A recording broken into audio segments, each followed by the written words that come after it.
لە تۆنیا پێرس چەندەها ساڵە چاوەڕوانی ئەم ساتە دەکات دایکی حەو منداڵە وا دەبێتە خاوەن ئۆتۆمبیلی خۆی. زۆر سپاس هەرەوەندەم پێدەگوترێ. سپاس بۆ تۆ خوایە و ئێجگار سپاسی ئێوەش دەکەم. ئێجگار سەخت بوو بە پاس و بە تاکسی و هەروەها بە ماشێنی ئەندامانی خێزانەکەم هاتوچۆم دەکرد. زۆر ناڕەحەتیم دی. سەغڵەتێکی زۆرم کێشا بەڵام بوونە خاوەن ئۆتۆمبیلی خۆم دیاری خوددایە. ئەو خۆشیی لەلایەن Vehicles for Change پێبەخشا کە ڕێکخراوێکی خۆرخوازە و ماشێن بە خێزانەکەم دەرامەتەکان بە نرخێکی کەم دەفرۆشن. مارتن شوارچ ڕێکخراوەکەی لە وەتەی ساڵی 1999 دامەزراندووە لە دەرەوەی شاری بالتیمۆر لە مێریلاند. ئێمە ئۆتۆمبیلەکان لە خێرخوازان وەردەگرین ئەنجا ئەوانەی بەکەڵک دێن چاچیان دەکەینەوە لە دواییدا خێزانەکان دەستنیشان دەکەین ئەوانەی پێویستیان پێیەتی بۆ کارکردن. ئەو کەسەش تەنها بە قەرزێکی 900 دلاری بۆ ماوەی 12 مانگ دەبێتە خاوەن ماشێنەکە.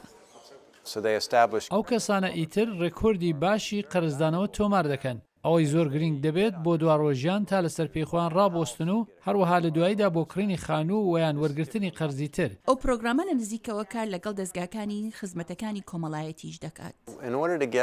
پێویستە بۆ وەرگرتنی ماشێنی پرۆگرامەکەمان لەلایەن دەستگاکی خزمەتگوزاریەوە پێشنیار بکرێت. هەر بۆی ئێمە لە نزیکەوە لەگەڵ ئۆردوگای بێلایەنەکان و پرۆگرامی کارڕاهێنان و شێلتێرەکانی توندوتیژی کۆمەڵایەتی کار دەکەین. سەرەتا کەسەکان دیاری دەکەین و لە دوایدا ئۆتۆمبیلەکانیان دەدەینێ. لە وەتای دەستگای Vehicles for Change دامەزراوە 5700 ماشێنی بە خێزانەکەم دەرامەتەکان بەخشیوە.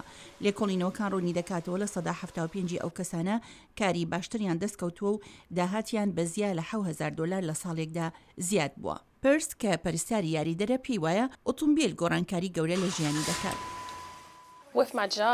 لە کارەکەم لە ناو باڵەخانەکە ئاسێ دەبووم. ئێستاکە دەتوانم کاری سربەخۆش بکەم و ساعتی زیاتریش کار بکەم و پارەی زیاترم دەست بکەوێت. شتی زۆراوزۆر لەگەڵ مناڵەکانم بکەم وەگمانەوە لە دەرەوە تا کاتێکی درەنگ و چوونە شوێنی زۆراوزۆر کە ویستویانەوەی بچن و دڵخۆشیان دەکات. مارتن شوارچ خوازیارە بەرەبە پرۆگرامەکەی بدات لە سەرانسەری ئەمریکا بە ئامانج یارمەتیدانی ژمارەیەکی زیاتری خەڵقی کە بەهۆی خاوەندیاریتی بۆ ئۆتۆمبیل بتوانن لە هەژاری قوتاریان بێت.